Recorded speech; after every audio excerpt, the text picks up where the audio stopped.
pretty lies. Look me in the face, tell me that you love me, even if it's fake. Hello everyone, welcome back to my channel commerce with Anjali तलवार।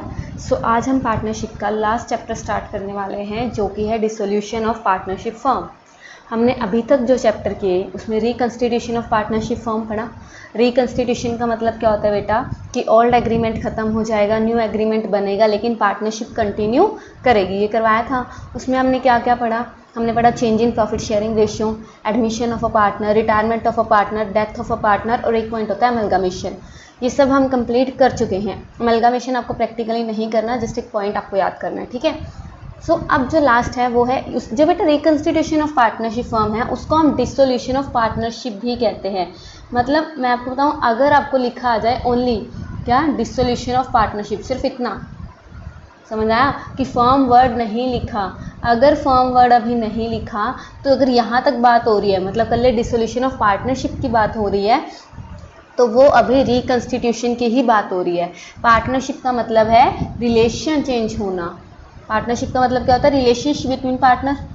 Partnership मतलब relationship between partners. तो dissolution of partnership का मतलब है कि partnership खत्म हो रही है, मतलब रिलेशन खत्म हो रहे हैं, फर्म तो कंटिन्यू करेगी, बिजनेस कंटिन्यू करेगा, लेकिन बच्चे अगर वर्ड आ जाए पूरा क्या, डिसोल्यूशन ऑफ पार्टनरशिप फर्म, क्या वर्ड आ गया? डिसोल्यूशन ऑफ पार्टनरशिप फर्म पूरा आ गया, फर्म वर्ड भी साथ में आ गया, तो बिजनेस खत्म हो रहा है। अब यहाँ पे ओल्ड एग्रीमेंट, कोई न्यू एग्रीमेंट नहीं, कोई ओल्ड रेशियो नहीं, कोई न्यू रेशियो नहीं, कोई एग्जिस्टिंग पार्टनर नहीं, बस जो पार्टनर थे ABC थे, उन्होंने सोचा कि हम अपने दुकान, अपनी जो पार्टनरशिप, अपना जो बिजनेस है वो क्या कर रहे हैं, सेल कर रहे हैं, बंद कर रहे हैं, ठीक है। समझ आई ये बात? तो इसमें हम क्या करेंगे, हम इसमें एसेट बेच देंगे, सारी लाइबिलिटी पे ऑफ कर देंगे, जो पैसा बचेगा पार्टनर्स आपस में बांट लेंगे इन देयर रेशियो, और अगर नहीं बचेगा तो ये लेके आएंगे लॉस। इजी कर लूँगे ये। तो अभी तक जो हमने पढ़ा बच्चे, उसके अकॉर्डिंग अगर मैं आपको बताऊं, अभी तक जो हमने पढ़ा, हमने हमेशा रीवैल्यूएशन अकाउंट बनाया था। कौन सा अकाउंट बनाया था? Revaluation account. लेकिन जब भी पार्टनरशिप फर्म की डिसोल्यूशन होती है तो रिवैल्यूएशन नहीं बनता। सबसे बड़ा डिफरेंस ही यही है कि अभी तक हम लोग, जब तक डेथ ऑफ अ पार्टनर तक हमने किया, हम रीवैल्यूएशन बना रहे थे। री मतलब अगेन, वैल्यू मतलब एसेट लाइबिलिटी को वैल्यू करना, अगेन वैल्यू करके, लेकिन बैलेंस शीट में तो लिख ही रहे थे, बैलेंस शीट तो बन ही रही थी। लेकिन बेटा जब पार्टनरशिप फर्म ही खत्म हो रही है तो अब बैलेंस शीट ही खत्म है, बैलेंस शीट बननी ही नहीं, बैलेंस शीट बंद करनी है। तो इसलिए रीवैल्यूएशन ना बनकर हमारा जो अकाउंट बनेगा वो होगा रियलाइजेशन अकाउंट। कौन सा बनेगा बच्चे? Realisation account. रियलाइज करना, क्या करना? रियलाइज। रियलाइज होता है एसेट बेच के पैसा रियलाइज करना, ठीक है। तो ये मोटा मोटा सा आपको डिफरेंस जो है क्लियर हो गया होगा, आपको समझ आ गई होगी कि हमने इस चैप्टर में एक्चुअल में करना क्या है। तो इसमें हमने सारी एसेट बेचनी है, लाइबिलिटी पे ऑफ करनी है, जो बचेगा वो आपस में बांट के खा लेना है, बस बात खत्म, ठीक है। तो स्टार्ट करें इसको। सो बच्चे, डिसोल्यूशन ऑफ पार्टनरशिप फर्म को अगर हम स्टार्ट करते हैं, कहता इंडियन पार्टनरशिप एक्ट ने एक डिसोल्यूशन ऑफ पार्टनरशिप और डिसोल्यूशन ऑफ पार्टनरशिप फर्म में एक डिफरेंस बताया है। मैंने तुम्हें भी बताया, अगर कल्ला पार्टनरशिप तक आता है तो ये रिकंस्टिट्यूशन की बात कर रहा है कि सिर्फ रिलेशनशिप खत्म हो रहा है, बिजनेस नहीं। सिर्फ ओल्ड एग्रीमेंट खत्म हो रहा है, न्यू बन रहा है, लेकिन बिजनेस कंटिन्यू करेगा। लेकिन वहीं पे अगर dissolution of partnership firm word साथ में आ जाए, डिफरेंस क्या है इस फर्म वर्ड का? अगर फर्म वर्ड साथ में आ गया तो पूरा का पूरा बिजनेस क्या होगा, हमारा बंद हो जाएगा। सो डिसोल्यूशन ऑफ पार्टनरशिप का मतलब क्या है? डिसोल्यूशन ऑफ पार्टनरशिप का मतलब है termination of the old partnership agreement and reconstruction of the firm due to admission, retirement, death of a partner, ठीक है। It may or may not result into closing down of the business as the remaining partner may agree to carry on the business under a new agreement. वो new agreement बना के business को continue करेंगे, ठीक है, कर सकते हैं, मे और मे नॉट। लेकिन dissolution of partnership firm word जब साथ में आ गया तो इसका मतलब है फर्म अपना जो है बिजनेस को क्लोज कर रहा है और एंड हो गया वो business. So dissolution of the firm में जो एसेट है फर्म की वो सेल कर देंगे, लाइबिलिटीज़ को पे ऑफ कर देंगे, और जो अमाउंट रिमेनिंग अमाउंट बचेगा पार्टनर्स को बांध दिया जाएगा, पार्टनर्स के अकाउंट को सेटल कर दिया जाएगा। इजी, अभी तक समझ आ रहा है? सो अगर हम डिसोल्यूशन ऑफ पार्टनरशिप की बात करें, द फर्म जो है कंटिन्यू कर सकती है, तो उसका मतलब डिसोल्यूशन ऑफ फर्म नहीं है। लेकिन अगर हम डिसोल्यूशन ऑफ फर्म की बात करें तो पार्टनरशिप तो बंद होगी होगी। बात समझ आइए क्या कहना चाहता है? वो पढ़ते हैं ना, dissolution of partnership always doesn't means dissolution of partnership firm, लेकिन dissolution of partnership firm always means dissolution of partnership. ये बात समझे, easy. So dissolution of partnership क्या है? The partnership is deemed to have been dissolved in any of the following case. सबसे पहले हमने पढ़ा change in profit sharing ratio, admission, retirement, death, dissolution. ये इसी आ गया, profit sharing ratio, admission, retirement, death, dissolution. ठीक है, तो ये एक्सपल्शन ऑफ पार्टनर, किसी को बाहर निकाल दिया तो इंसॉल्वेंसी होगी, या पार्टनरशिप का पीरियड खत्म हो गया तो उसको हम रिन्यू भी करवा सकते हैं। और डिसोल्यूशन ऑफ पार्टनरशिप फर्म क्या है बच्चे? अब यहाँ पे तो फर्म बंद हो रही है, बिजनेस ही बंद हो रहा है। तो बिजनेस बंद होने के दो तरीके होते हैं, दो मोड्स हैं। सबसे पहले without the intervention of the court, court को बीच में आने की ज़रूरत ही नहीं पड़ी। फॉर एग्जांपल ABC पार्टनर थे, तीनों ने डिसाइड किया कि हम फर्म को क्या कर देते हैं, बंद कर देते हैं। म्यूचुअल एग्रीमेंट हुआ, ठीक है, तो बंद कर दिया। या फिर फॉर एग्जांपल हमने 3 साल के लिए पार्टनरशिप बनाई थी और 3 साल खत्म हो गए पार्टनरशिप को, तो उस टाइम पे भी बीच में कोर्ट को आने की ज़रूरत नहीं पड़ेगी, तो उसको हम कहते हैं without the intervention of the court. ये दो तरीके की होती है, बाय म्यूचुअल एग्रीमेंट और कंपलसरी। म्यूचुअल कब होगी? जब पार्टनरशिप जो है, जो पार्टनर्स हैं वो एग्री कर जाते हैं कि चलो अब बंद कर देते हैं, अब नहीं हो रहा, या तो लॉस हो रहा है या किसी भी रीज़न से वो कर सकते हैं, इसको बंद कर सकते हैं। ठीक है, तो सिंस जो पार्टनरशिप फर्म है वो एग्रीमेंट से बनती है, तो डिसॉल्व भी वो किससे कर देंगे? एक एग्रीमेंट से उसको डिसॉल्व कर देंगे। और अगर कंपलसरी डिसोल्यूशन की बात करें तो compulsory dissolution without the intervention of the court कब होगा? एक सेकेंड, ये है ना, हाँ ठीक है, तो कंपलसरी डिसोल्यूशन आएगा, ठीक है, जब all but one partner of the firm become insolvent. ठीक है, ऑल और ऑल, व्हेन ऑल और ऑल बट वन। ठीक है, तो ये क्या है कि कोई ना कोई इंसॉल्वेंट हो गया, या बताती हूँ कैसे है। या तो सारे पार्टनर इंसॉल्वेंट हो गए, बात समझ आई। लेकिन अगर पार्टनर ही 2 थे, एक इंसॉल्वेंट हो गया, तो वो पार्टनरशिप कैसी रहेगी? तो वो चीज़, ठीक है। और जब बिजनेस क्या हो जाए, अनलॉफुल हो जाए, तो वो चीज़ किस में आ जाएगी? कंपलसरी में आ जाएगी। ये बात समझ आई बेटा? ये किस में आ जाएगा? कंपलसरी में आ जाएगा। तो विदाउट इंटरवेंशन ऑफ कोर्ट में तो बाय म्यूचुअल एग्रीमेंट, कंपलसरी की बात कर ली, ठीक है। और कोई happening of event, happening of event का मतलब क्या है? कोई पार्टनर इंसॉल्वेंट हो गया, वही सेम बात, किसी पार्टनर की डेथ हो गई, तो उस टाइम पे भी क्या हो सकता है? अगर 2 ही पार्टनर थे, एक की डेथ हो गई, तो पार्टनरशिप फॉर्म अपने आप बंद हो गई। बात समझ आई? तो एक सिंगल सोल प्रोप्राइटरशिप बन गया। या फिर जिस ऑब्जेक्टिव के लिए हमने वो फॉर्म बनाई थी या पार्टनरशिप की थी, अगर ABC ने पार्टनरशिप की थी एक बिल्डिंग बनाने के लिए, वो बिल्डिंग बन चुकी है, तो ठीक है, पार्टनरशिप खत्म। या फिर वही टाइम पीरियड खत्म हो गया, 3 साल के लिए बनाई थी, 3 साल खत्म हो गए। या फिर नोटिस के थ्रू भी हम क्या कर सकते हैं? पार्टनरशिप को डिसॉल्व कर सकते हैं। Duration of the partnership fix नहीं थी, एट विल पे थी। एट विल कौन सी होती है? +1 में पढ़ा, जब भी चाहे वो अपना जो है बाय नोटिस देके पार्टनरशिप को खत्म कर सकते हैं, कोई भी टाइम पीरियड डिसाइडेड नहीं होता। So any partner by giving notice to other partner, वो क्या कर सकता है? फॉर्म को डिसॉल्व कर सकता है, इजी। और कोर्ट कब ऑर्डर देगा बेटा? कोर्ट ऑर्डर कब देगा? जब कोई पार्टनर उसका एप्लीकेशन देगा। देखो कोर्ट को सपना तो आ नहीं रहा कि अब इस पार्टनरशिप को बंद करना है। अब इतनी सारी पार्टनरशिप फॉर्म चल रही हैं इंडिया में, इकोनॉमी के अंदर, तो सबकी तो उसको नॉलेज है नहीं कि इसको बंद करवाना है, इसको नहीं करवाना। तो कोर्ट तभी इंटरफेयर करेगा अगर कोर्ट के पास कोई केस आएगा या कोई पार्टनर उसको खुद अप्लाई करेगा जाके कि मेरी फॉर्म को बंद करवाओ, ठीक है।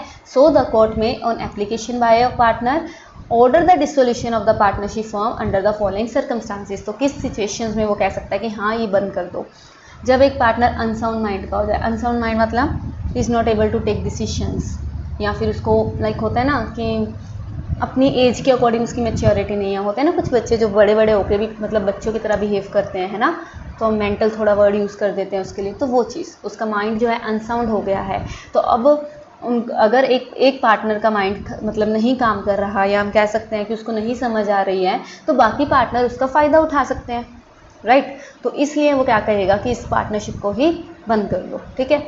जब एक पार्टनर जिसने केस किया उनके अलावा परमानेंटली इनकेपेबल हो गया अपनी ड्यूटीज़ करने का, लाइक फॉर एग्जांपल हम कहते हैं ना कि वो या उसका कोई एक्सीडेंट हो गया है, कोमा में चला गया है, तो वो काम ही नहीं कर पा रहा, परमानेंटली इनकेपेबल, उसकी कोई मतलब हैंडीकैप हो गया कोई एक्सीडेंट होके, तो अब वो अपनी ड्यूटीज़ नहीं कर पाएगा, तो भी क्या करेगा? कोर्ट कह सकता है, उसकी मर्जी को ऑर्डर दे सकता है कि फर्म को क्या कर दो? बंद कर दो।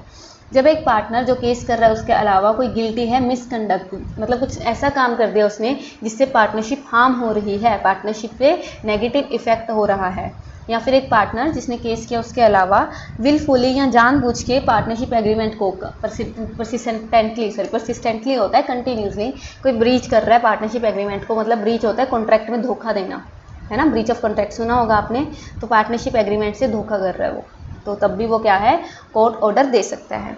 व्हेन अ पार्टनर, जिसने केस किया उसके अलावा अपना सारा इंटरेस्ट थर्ड पार्टी को दे दिया। ये तो हमने बिल्कुल फर्स्ट चैप्टर में पहली क्लास में पढ़ लेते हैं कि जब तक बाकी पार्टनर्स एग्री नहीं होते, एक पार्टनर खुद मतलब किसी को एडमिशन तक नहीं हम दे सकते, तो वो अपना इंटरेस्ट है। फॉर एग्जांपल मैं किसी पार्टनरशिप फर्म में थी, मैंने अपना सारा जो इंटरेस्ट है अपने ब्रदर या अपने सिस्टर को दे दिया, तो वो उस टाइम पे क्या कर सकते हैं, जो रिमेनिंग पार्टनर्स हैं वो कोर्ट में अपील कर सकते हैं और कोर्ट जो है उस पार्टनरशिप फर्म को बंद करने की भी ऑर्डर दे सकता है। इसके अलावा भी बेटा ऑप्शंस हैं, हम ये नहीं कह सकते कि मैम इसके अलावा ये भी तो कर सकता है, हो सकता है उसको मना कर दे, रिज़ाइन कर दे, ये कर दे, पॉसिबल है। लेकिन हाँ, इस केस में ये भी पॉसिबल है कि कोर्ट ऑर्डर दे सकता है कि बंद ही कर दो पार्टनरशिप को, अगर उसको लगता है कि हाँ बंद करना बेटर है। ठीक है, सो कोर्ट सेटिस्फाई है कि फर्म अब बिना लॉस के चल ही नहीं सकती, बस इसको लॉस ही हो ही जा रहे हैं, या फिर कोर्ट सेटिस्फाई है कि जो डिसोल्यूशन है वही सही है, किसी ना किसी रीज़न से जस्ट एंड इक्विटेबल है for the society as a whole.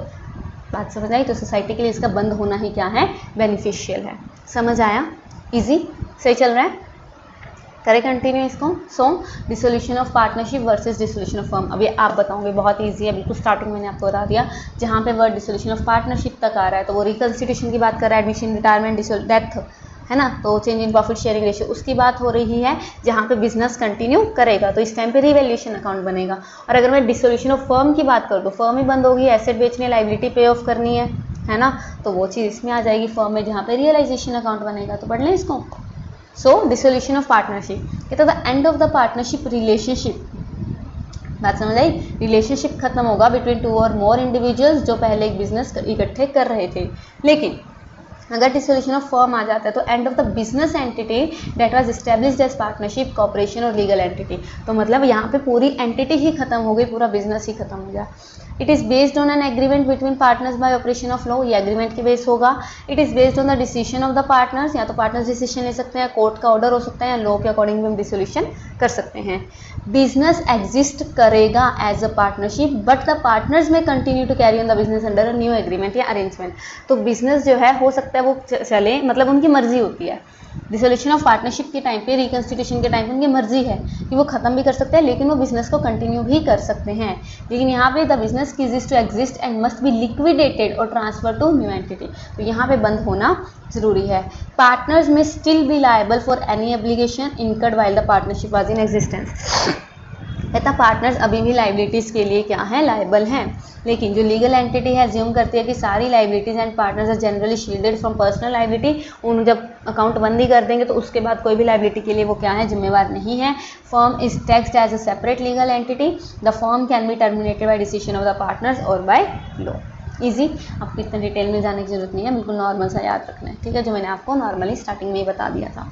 Okay then चलो, अब आता है हमारा थ्योरी पार्ट कंप्लीट हो गया। अब हमें करना है कि जब हमारी पार्टनरशिप बंद हो जाएगी, फर्म बंद हो जाएगी, पार्टनरशिप नहीं पार्टनरशिप फर्म बंद हो जाएगी, तो उस टाइम पे हमने अकाउंट्स को कैसे सेटलमेंट करना है, अकाउंट्स कैसे बनाएंगे, कैसे ख़त्म करेंगे, एसेट कैसे बेचेंगे, लाइबिलिटी कैसे बेचेंगे, कैसे पैसे आएंगे, कैसे जाएंगे, कितना बचेगा, हमें कैसे पता लगेगा, कौन कौन से अकाउंट क्रिएट होंगे, तो वो सब हम पढ़ेंगे। लेकिन उससे पहले ये पढ़िए बेटा कि सेक्शन 48 है इंडियन पार्टनरशिप एक्ट का, जो बताता है कि अकाउंट्स को कैसे सेटलमेंट करना है। तो पहले तो ये पढ़िए। सबसे पहले मुझे एक बात बताओ, तुम्हारी पार्टनरशिप चल रही थी तो क्या तुम पार्टनरशिप बंद करते टाइम पहले कैपिटल ले जाओगे? नहीं ना, पहले हम आउटसाइड लाइबिलिटीज़ को पे करेंगे। ऑब्वियस सी बात है, सबसे पहले हम आउटसाइड लाइबिलिटीज़ को पे करेंगे बच्चे, जो लोन पड़ा है बाहर, जो डिबेंचर्स पड़े हैं हमारे, ठीक है। तो हम सबसे पहले क्रेडिटर्स पड़े हैं, सबसे पहले आउटसाइड लाइबिलिटीज़ को पे करेंगे, फिर पार्टनर के लोन, क्योंकि लोन तो चाहे पार्टनर का है लेकिन लोन तो लोन है, फिर पार्टनर का लोन पे करेंगे, फिर भी अगर पैसा बचता है फिर हम उसका क्या करेंगे, अपने कैपिटल अकाउंट में ट्रांसफ़र करके मिल बांट के खा लेंगे। बात समझ आई? सो फर्स्ट ऑफ ऑल, कोई भी अमाउंट ऑफ लॉस है, चाहे वो कैपिटल की कमी है, वो प्रॉफिट में, अगर हमारे पास प्रॉफिट्स पड़े हैं, कोई लॉस हो रहा है हमें, मतलब एसेट इतनी बिक गई कि हमारी लाइबिलिटीज़ पे ऑफ नहीं हो पा रही हैं, तो सबसे पहले अगर कोई प्रॉफिट पड़ा है उसमें से नहीं, फिर उनकी कैपिटल में से काटेंगे, अगर ज़रूरत पड़ेगी तो पार्टनर से प्रॉफिट शेयरिंग रेशो में भी मंगवाएंगे। ये बात समझ आई? और जो अमाउंट रियलाइज़ हुआ है एसेट बेचने के बाद, कोई भी पैसा आया तो वो सबसे पहले आउटसाइड डेट्स को पे करेंगे, वही बताया, उसके बाद पार्टनर्स लोन पे करेंगे, फिर पार्टनर्स कैपिटल पे करेंगे, उसके बाद भी अगर पैसा बचता है तो उनमें प्रॉफिट शेयरिंग रेशो में हम डिवाइड कर देंगे। इसका क्वेश्चन आ सकता है तो ध्यान रखना। तो बेटा एक होते हैं फर्म्स डेट, एक होते हैं प्राइवेट डेट। फर्म के डेट कौन से होंगे? जो बिजनेस के डेट हैं। और प्राइवेट डेट क्या होंगे? पर्सनल। तो सबसे पहले फर्म की प्रॉपर्टीज़ बेचने के बाद फर्म के डेट्स को पे करेंगे। अगर पैसा बच जाता है तो पार्टनर्स के पास बढ़ जाएगा। यही पढ़ा हमने, बात समझ आई? फर्म की एसेट, फर्म की प्रॉपर्टीज़ बेचने के बाद जो पैसा आएगा सबसे पहले फर्म के डेट, फर्म की लाइबिलिटीज़ पे करेंगे। जो बचेगा तो वो आपस में बांट लेंगे। यही पढ़ा। लेकिन मुझे एक बात बताओ, अगर फर्म के डेट बेचने के बाद भी, फर्म के डेट बेचने के बाद भी पैसा पूरा नहीं हो रहा, लाइबिलिटीज़ ज़्यादा हैं, तो हम पार्टनर्स की पर्सनल प्रॉपर्टी पार्टनर्स को बेचनी पड़ेगी। अनलिमिटेड लाइबिलिटी पढ़ा था फर्स्ट क्लास में। इसका पार्टनरशिप का एक मेन फीचर होता है क्या? Unlimited liability. मतलब जब लॉस होगा उसको अपना घर बार बेच के भी क्या है, पैसा जो है पे करना पड़ेगा। तो अब जो है, जो पार्टनर है वो अपनी प्राइवेट प्रॉपर्टी बेचेगा। लेकिन ये बात ध्यान रखना, अगर उसके कोई पर्सनल डेट हैं तो उस प्राइवेट प्रॉपर्टी से पहले वो पर्सनल डेट पे करेगा। ऑब्वियस सी बात है, अगर उसके पास कोई प्राइवेट डेट है, प्राइवेट पर्सनल डेट्स हैं, तो पहले वो पे करेगा। उसके बाद उस प्रॉपर्टी से जितना पैसा बचता है वो फर्म के डेट के लिए दिया जाएगा। ये बात समझ आई? तो फर्म के डेट क्या होते हैं? Which means the firm owes to outsider and debt which a partner owes is personal capacity. ठीक है। सो कहता amount sale of the asset, asset sale करने के बाद जो भी आएगी सबसे पहले फर्म के डेट को पे करेंगे, और अगर कोई सरप्लस बचता है तो पार्टनर्स में बांट देंगे। और अगर प्राइवेट प्रॉपर्टी बेचने के बाद जो पैसा बचता है सबसे पहले उसका प्राइवेट डेट पे करेंगे। उसके बाद कोई पैसा बचता है तो फर्म में यूज़ कर लिया जाएगा फर्म के डेट पे करने के लिए। समझ आया? पर्सनल प्रॉपर्टी बेच रहे हैं तो पहले पर्सनल डेट पे करेगा, उसके बाद फर्म की प्रॉपर्टी बेच रहे हैं तो फर्म के डेट पे करेगा, उसके बाद पर्सनल पे आएगा। ईजी हो जाएगा? ईजी चल रहा है? तो बच्चे फर्म के डेट क्या होते हैं? फर्म के डेट होते हैं debts payable by the firm to the outsider. और प्राइवेट डेट क्या होते हैं? तो debts payable by a partner in his personal capacity. कौन लाइबल है? फर्म डेट के लिए सारे पार्टनर्स जॉइंटली लाइबल हैं, लेकिन प्राइवेट के लिए वही। अगर सी के कोई प्राइवेट डेट है, सी ने कोई लोन ले रखा है अपने ऊपर, तो वो कला सी ही क्या है? लाइबल है personally. Application of firms property, तो फर्म्स की प्रॉपर्टी सबसे पहले फर्म्स की डेट के लिए यूज़ होगी। अगर उसके पास बच जाता है तो वो प्राइवेट में बांट दी जाएगी, उनके प्रॉफिट शेयरिंग रेशियो में बांट दी जाएगी, और फिर वो अपने प्राइवेट डेट उससे चुका सकता है। उसके बाद application of private property, private property पहले सबसे पहले प्राइवेट डेट बनते, मतलब उसमें यूज़ होगा प्राइवेट डेट पे करने के लिए। उसके बाद अगर कोई सरप्लस बचता है तो वो फर्म के डेट के लिए क्या होगा? यूज़ होगा। ईजी है? आई होप आपको ये क्लियर हो गया होगा। सो अकाउंटिंग प्रोसीजर की अगर हम बात करें, अच्छा यहाँ तक हो गया थ्योरी बेस्ड डन। अब आता है अकाउंटिंग प्रोसीजर। डिसोल्यूशन के टाइम पे बेटा 5 अकाउंट बनेंगे। नॉर्मली बताऊँ 4 बनते हैं, ये लोन 2 होते हैं, लेकिन बहुत कम क्वेश्चंस में 2 आते हैं, बहुत रेयरली। ठीक है, किया जाता है। तो 5 अकाउंट्स हमने सीखने हैं। अब मुझे एक बात बताओ, यहाँ पे थोड़ा ध्यान से देखो, डरने वाली बात नहीं कि हमें 5 अकाउंट्स नहीं सीखने पड़ेंगे। मुझे एक बात बताओ, लोन वाला जो हमने टॉपिक है वो कर रखा है, और वो बहुत सिंपल है। इसमें तो वैसे बहुत सिंपल है, इसमें इंटरेस्ट की भी बहुत कम दिक्कत है ही नहीं। पार्टनर्स कैपिटल अकाउंट हमने सीख रखा है, बिल्कुल सेम बनेगा जो हम पीछे बनाते आ रहे थे, बस टू बैलेंस सीडी की जगह पेमेंट कर देंगे। कैश और बैंक अकाउंट हमने +1 में सीखा था, याद है? डेबिट साइड बैलेंस उतार के जितना पैसा आ रहा है डेबिट साइड, जितना जा रहा है क्रेडिट साइड। तो ये आपको आता है, डरने की ज़रूरत नहीं है। बात समझ आई? ठीक है। आपको लोन अकाउंट आते हैं, और लोन है भी कुछ नहीं इसमें, तो पार्टनर्स कैपिटल हम बनाते ही आ रहे हैं, पूरी बुक में हमने सीखा ही है। और कैश और बैंक अकाउंट तो है ही बहुत ईजी है। कैश में बैंक एसेट है, पैसा आएगा डेबिट साइड आता रहेगा, जाएगा क्रेडिट साइड जाता रहेगा, दैट्स इट। तो इसमें जो मेन हमने सीखना है बच्चे, वो सीखना है रियलाइजेशन अकाउंट। क्या सीखना है? Realisation account. अब मैंने तुम्हें सबसे पहले ही ये बता दिया था कि रियलाइजेशन का मतलब क्या है? रियलाइज करना। रियलाइज मतलब इसमें अपनी जो एसेट्स हैं उसको बेच देंगे, अपनी लाइबिलिटीज़ को पे ऑफ कर देंगे, उसके बाद जो पैसा बचेगा पार्टनर्स मिल बांट के खा लेंगे। यही किया था। तो वो भी इसी एसेट को बेचना, लाइबिलिटीज़ को पे ऑफ करने के लिए एक अकाउंट बनेगा, जिसको हम क्या कहते हैं? Realisation account. क्लियर? इजी? बहुत इजी है। सो रियलाइजेशन अकाउंट की जस्ट थ्योरी बता रही हूँ आज, थ्योरी भी नहीं बता रही मैं तुम्हें, मतलब जस्ट एक मीनिंग बता ही दिया, वही है। इसमें जर्नल एंट्रीज नहीं करवाऊंगी इस लेक्चर में। इस लेक्चर में जो मैंने आपको सिखाना है वो है मेनली ये फॉर्मेट। ये ध्यान से याद कर लो। अगर ये याद हो गया, याद इन द सेंस बताऊंगी कहाँ से डेबिट क्या हुआ, क्रेडिट क्या हुआ, मतलब समझ आ गया। याद तो हमने कुछ करना ही नहीं होता अकाउंट्स में, समझ कर लो इसको अच्छे से, और फिर उसके बाद जर्नल करनी और इजी हो जाएंगी। नेक्स्ट क्लास में आपकी सारी जर्नल की ही एंट्रीज करवाऊंगी, क्योंकि रियलाइजेशन मतलब इस चैप्टर में डिसोल्यूशन में मोस्टली चांसेस होते हैं बेटा कि जर्नल एंट्री का क्वेश्चन ज़्यादा पूछा जाता है। तो नेक्स्ट क्लास हम जर्नल की बनाएंगे, उसके बाद लास्ट क्लास तीसरी क्लास में ये चैप्टर खत्म हो जाएगा, जिसमें आपको प्रॉपर क्वेश्चन करवा दूंगी कि हाँ पूरा प्रॉपर क्वेश्चन क्वेश्चन, ये 500 अकाउंट बना के कैसे होता है, जो हमने ये 5 देखे। ठीक है, इजी। तो करें इसको, रियलाइजेशन को स्टार्ट आज ये करना है। सो रियलाइजेशन अकाउंट क्या है? रियलाइजेशन अकाउंट स्टार्ट बेटा ओपन ही क्यों होता है? सारी एसेट्स को डिस्पोज करने के लिए और सारी लाइबिलिटीज़ को पेमेंट करने के लिए। रियलाइजेशन अकाउंट एक नॉमिनल अकाउंट है। अच्छा, नॉमिनल क्या होता है? Debit all expenses and losses, credit all income and gain. So इसका भी ऑब्जेक्टिव वही होता है कि प्रॉफिट और लॉस पता लगे रियलाइजेशन पे। अभी आज मैं एंट्रीज आपको नहीं करवा रही हूँ, एंट्रीज में आपको नहीं करवा रही हूँ, तो ये लाइन नहीं पढ़नी। ठीक है जी। तो आपको मैंने जो सिखाना है वो है फॉर्मेट, ये सीखो। जो सिखाना है वो क्या है? फॉर्मेट सिखाना है। ये बात समझ आई? कर लूँगा यहाँ तक। पहले मुझे बताओ, यहाँ तक मीनिंग समझ आया? देखो बेटा, मीनिंग समझना, कंसेप्ट से चलना, लाइन वाइज पढ़ना बहुत ज़रूरी होता है अकाउंट्स में खासकर। अदरवाइज आप एक भी स्किप कर दोगे ना तो अगला पार्ट आपको समझ ही नहीं आएगा, और रट्टा मारने का फ़ायदा होता नहीं, भूलोगे, ग्रंटेड है। ठीक है, चलो। तो सबसे पहले हम सीखते हैं फॉर्मेट क्या है रियलाइजेशन अकाउंट का। रियलाइजेशन अकाउंट का फॉर्मेट क्या है? देखो, मैंने तुम्हें यही बताया कि इसमें हम क्या करेंगे, एसेट लाइबिलिटीज़ को पे ऑफ करेंगे। तो मुझे एक बात बताओ, बड़ी सिंपल सी बात बताओ, जब भी हम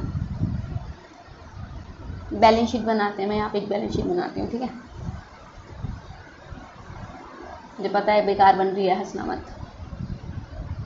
चलो चलो चलो, वेरी गुड वेरी गुड, शुक्र है बन रही है। चलो जी, इधर हमने लाइबिलिटीज़ बनाई, इधर हमने एसेट बनाए।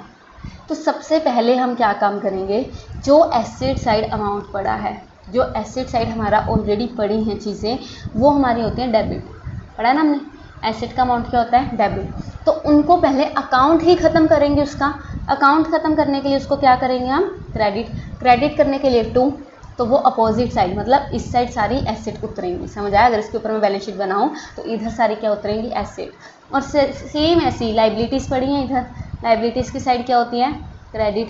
इसको ख़त्म करने के लिए क्या करना पड़ेगा? डेबिट, मतलब बाय वाली साइड, तो अपोजिट ये उतरेगा, इधर सारी लाइबिलिटीज़ उतरेगी। ये बात समझ आई? ईजी है, रट्टा मारने की भी जरूरत नहीं, बस अपोजिट साइड उतरेगा उनके अकाउंट्स को ख़त्म करने के लिए, क्योंकि हमें क्या करने हैं? अकाउंट्स ख़त्म करने हैं। तो सारे एसेट इधर और लाइबिलिटीज़ इधर। क्लियर है? इजी हो जाएगा। तो देखिए, सबसे पहले टू ऑल एसेट्स। अब एसेट्स में क्या क्या नहीं लेना, एसेट्स में अब तुम्हें एक बात बताऊं, मुझे एक बात बताओ, जब हम ये अकाउंट अलग बना रहे हैं कैश और बैंक का, तो ये रियलाइजेशन में लिखने की ज़रूरत नहीं। पार्टनर की कैपिटल, ये लाइबिलिटी साइड आएगा, तो ये भी लिखने की ज़रूरत नहीं। लोन बाय पार्टनर है या loan by partner to firm है या बाय पार्टनर टू फर्म है, चाहे एसेट है चाहे लाइबिलिटी है, तो ये भी रियलाइजेशन में लिखने की ज़रूरत नहीं है, क्योंकि इनका अलग से क्या बनेगा बच्चे? इनका अलग से अकाउंट बनने वाला है। तो कैश नहीं लिखना, सबसे पहली बात। कोई बैंक बैलेंस नहीं लिखना। जो बांटने वाली चीज़ें थी, P&L account, advertisement suspense account, deferred revenue expenditure account, current account, partner का लोन अकाउंट, ये सब चीज़ें हमने इधर नहीं उतारनी है। इसके अलावा जो सारी एसेट बची वो हम उतारेंगे। अच्छा, गुडविल, भाई साहब इसको याद रखना, इसमें कंफ्यूजन होती है। गुडविल को एज इट इज़, नहीं क्यों नहीं, गुडविल को हम एज इट इज़ उतारेंगे। ठीक है, क्या? गुडविल को एज इट इज़ हम क्या करेंगे? यहाँ पे उतारेंगे। जो एग्जिस्टिंग वाली गुडविल होती है, हम नॉर्मली क्या करते थे? ओल्ड पार्टनर ओल्ड रेशियो में डिस्ट्रीब्यूट करते थे, लेकिन यहाँ पे गुडविल हम एज एसेट ट्रीट करेंगे, as a normal asset treat करेंगे, और उसको यहाँ टू वाली साइड उतारेंगे। ठीक है, अब क्या क्या नहीं उतारना? कैश नहीं उतारना, बैंक नहीं उतारना, जो बांटने वाला सामान, जो पार्टनर्स कैपिटल में चीज़ें जाती थी, जैसे कि P&L अकाउंट, एडवर्टाइजमेंट सस्पेंस, वो नहीं उतारना। कोई पार्टनर की कोई भी चीज़ है, पार्टनर का लोन है, पार्टनर का करंट अकाउंट का बैलेंस पड़ा है, ये सब नहीं उतारना। ये बातें समझ आई? इजी। बस बाकी बांटने वाला सामान नहीं उतारना, बस एक गुडविल उतारनी है, याद रहेगा? हो जाएगा ये? डन। चलिए, उसके बाद इधर उतारेंगे सारी लाइबिलिटीज़। अब लाइबिलिटीज़ में भी वो भी P&L नहीं उतारना, general reserve, reserve fund, partner का कैपिटल, पार्टनर का लोन, ये सब नहीं उतरेगा। और एक और बात, जो स्पेशल रिजर्व्स थे हमारे, स्पेशल रिजर्व्स मतलब कौन कौन से? WCR, IFR, इनका ध्यान रखना। WCR भी बेटा यहीं आएगा और IFR भी यहीं आएगा, बट WCR सिर्फ उतना ही आएगा जितने का इसका क्लेम गिवन होगा। समझ आई? WCR यहाँ पे उतना ही उतारेंगे जितने का यहाँ पे उसका क्या? क्लेम गिवन होगा। अगर मैं बात करूँ, एक एग्जांपल लेते हैं, लाइबिलिटी साइड WCR पड़ा है 50,000 का और नीचे क्लेम पड़ा है हमारा 20,000 का, तो हम यहाँ पे जो बाय WCR करके उतारेंगे, यहाँ पे जो बाय WCR उतारेंगे वो 20,000 उतारेंगे। जितना क्लेम है, और बाद में इसकी टू बैंक से क्या कर देंगे, पेमेंट कर देंगे। लेकिन अगर यहाँ पे फॉर एग्जांपल ये और जो 30 बचेगा बेटा वो पार्टनर्स कैपिटल में नॉर्मली जैसे बढ़ता है बढ़ जाएगा, समझ आई, वो जैसे पार्टनर्स कैपिटल में नॉर्मली बढ़ता है बढ़ जाएगा, ये बात समझ आई। और अगर यहीं पे WCR तो 50 का पड़ा था, WCR 50 का पड़ा था और क्लेम आ जाए 60 का, तो अगर क्लेम 60 का आ गया, WCR 50 का है बच्चे, तो WCR 50 का ही उतरेगा, क्योंकि WCR तो मैक्सिमम जितना उतना ही उतरेगा। लेकिन टू बैंक से जो पेमेंट होगी वो किसकी हो जाएगी, 60,000 की। बाद में जो 10,000 का लॉस है वो ऑटोमेटिकली यहाँ पे जो है हम जब इसको बैलेंसिंग फिगर लेके आते हैं, लॉस निकलेगा उसमें अपने आप कवर हो जाएगा। आई होप आपको ये समझ आ गया होगा। ये अभी से समझ लो, ये चीज़ें आगे बहुत काम आने वाली हैं, वरना बहुत कंफ्यूज होंगे, ठीक है। सो हमने क्या पढ़ा, एसेट सारी उतारनी है विद गुडविल, लेकिन जो बांटने वाला सामान है, पार्टनर का कैपिटल, पार्टनर का लोन, पार्टनर का करंट अकाउंट, बांटने वाला सामान सारा, और एक और चीज़ थी क्या, कैश या बैंक का बैलेंस, वो नहीं उतारना। और अगर लाइबिलिटी साइड की बात करें तो बांटने वाला सामान में जनरल रिजर्व, रिजर्व फंड वगैरह नहीं उतरेगा। जो स्पेशल रिजर्व्स थे WCR और IFR, WCR उतना उतरेगा जितने का क्लेम है, ज़्यादा है तो सारा ही उतर जाएगा, और IFR सिर्फ उतना यहाँ पे बैलेंस आएगा, IFR सारा ही आएगा, क्योंकि इन्वेस्टमेंट यहाँ उतारी होगी IFR, या इन्वेस्टमेंट बाद में बिकेगी तो अपने आप प्रॉफिट लॉस उसका कवर हो जाता है। IFR भी सारा यहीं पे आएगा, ठीक है। सो एक्सक्लूडिंग P&L नहीं आएगा, रिजर्व्स नहीं आएंगे, पार्टनर कैपिटल, करंट, लोन, ये सब नहीं आएगा। पार्टनर से रिलेटेड कोई भी चीज़ इसमें नहीं उतरेगी। यहाँ तक समझ आया। एक और बात बेटा, जब यहाँ पे डेटर उतारेंगे, ये बात ज़रूर ध्यान में रखना, ये फॉर्मेट है, ये याद रखना है। यहाँ पे जब भी टू डेटर उतरेगा, हमारा क्या उतरेगा, टू डेटर उतरेगा, उसका जो भी प्रोविज़न है वो बाय वाली साइड उतरेगा, बाय प्रोविज़न के नाम से, ठीक है। अगर बैलेंस शीट में डेटर पड़े हैं 4.5 लाख के और लेस प्रोविज़न है 50,000 का, तो 4 लाख के डेटर शो कर रखे होंगे बैलेंस शीट में, ये 4 लाख नहीं उतरेगा कहीं भी, 4.5 लाख के डेटर्स यहाँ उतरेंगे, और जो 50,000 का प्रोविज़न है यहाँ उतरेगा। ये फॉर्मेट है, ध्यान रखना, प्रोविज़न हमेशा बाय वाली साइड उतरेगा, ठीक है, ये याद रहेगा। तो सबसे पहले एसेट उतार ली, लाइबिलिटीज़ उतार ली, यहाँ तक एज इट इज़ उतारनी है, कोई टेंशन लेने की ज़रूरत नहीं है। उसके बाद प्रोविज़न इधर उतरेगा, मैंने तुम्हें बता दिया। जो एसेट बिक रही हैं, बाय बैंक से पैसा आएगा, बाय बैंक अकाउंट और कैश अकाउंट, जो भी एसेट बिक रही है, ठीक है। कोई अनरिकॉर्डेड एसेट बिकी है तो भी पैसा आएगा बाय बैंक या बाय कैश से।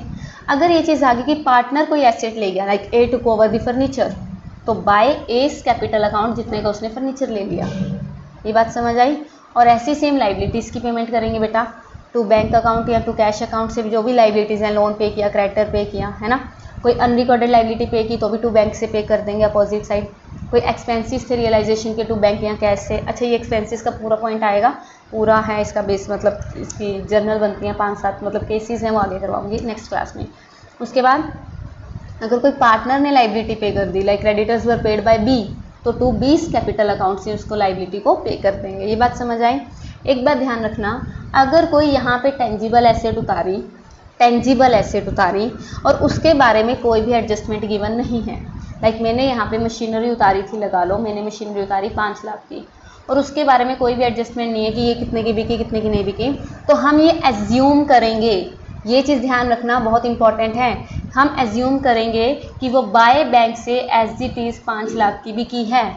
अगर इसके बारे में कोई भी एडजस्टमेंट गिवन नहीं है तो हम एज इट इज़ उसको क्या करेंगे, बेच देंगे, कि हमें एज्यूम किया कि वो एज इट इज़ उतने की बिक गई होंगी, लेकिन सिर्फ टेंजिबल एसेट, इनटेंजिबल नहीं। मतलब अगर गुडविल है, मैंने यहाँ गुडविल उतारी थी 50,000 की, लेकिन उसके बारे में भी कोई एडजस्टमेंट नहीं गिवन, तो इसको इग्नोर करेंगे, क्योंकि ये क्या है, इनटेंजिबल एसेट है। ये बात समझ आई, हो जाएगा। तो टेंजिबल एसेट को सेल ज़रूर करना है, तो कभी भी अकाउंट क्लोज करने से पहले ये चीज़ चेक कर लेना कि जितनी एसेट उतारी थी सारी बिक गई कि नहीं बिकी।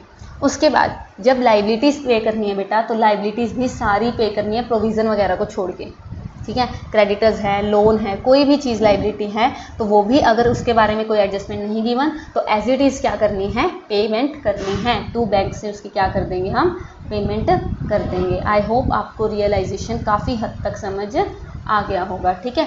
अब हमें क्या करना है एट द एंड, वही जो हम सीखते आ रहे हैं, क्या, इसको टोटल करो, इसको टोटल करो, इधर बैलेंस बचा तो प्रॉफिट आ जाएगा, इधर बैलेंस बचा तो लॉस आ जाएगा। पार्टनर्स कैपिटल अकाउंट में ओल्ड पार्टनर ओल्ड रेशियो, अब यहाँ पे तो ओल्ड भी कुछ नहीं है, तो नॉर्मल पार्टनर्स को उनकी रेशियो में क्या कर देंगे, इधर आया तो प्रॉफिट डिवाइड हो जाएगा, इधर आएगा तो लॉस डिवाइड हो जाएगा। समझ आया? तो आई होप पहले आप इसको क्लियर कीजिए अच्छे से। तो पहले एसेट उतारेंगे, कौन सी उतारनी है कौन सी नहीं ध्यान में रखना, लाइबिलिटीज़ उतारेंगे सबसे पहले और प्रोविज़न इधर उतारेंगे। उसके बाद एडजस्टमेंट में चेक करेंगे जितनी एसेट्स बिक रही हैं इधर, लाइबिलिटीज़ बिक रही हैं, सॉरी लाइबिलिटीज़ पे कर रहे हैं इधर, बिक रहे हैं तो बैंक और कैश से, पार्टनर ले गया तो पार्टनर्स कैपिटल अकाउंट, ऐसी लाइबिलिटी पे कर रहे हैं तो बैंक और कैश से, पार्टनर ले गया तो पार्टनर्स कैपिटल अकाउंट। ठीक है, उसके बाद इधर टोटल करेंगे, टोटल करने के बाद इधर बचा प्रॉफिट, इधर बचा लॉस। इजी? आई होप आपको ये क्लियर हो गया होगा। इसको ढंग से कीजिए। नेक्स्ट चैप्टर बस दो मुझे लगता है 2 क्लासेज और होंगी, डिसोल्यूशन भी आपका कंप्लीट हो जाएगा, तो ये बुक कंप्लीट हो जाएगी बेटा। सो नेक्स्ट क्लास में मिलते हैं, तब तक के लिए thank you so much, revise कीजिए, all the best. Tell me pretty lies, look me in the face, tell me that you love me, even if it's fake.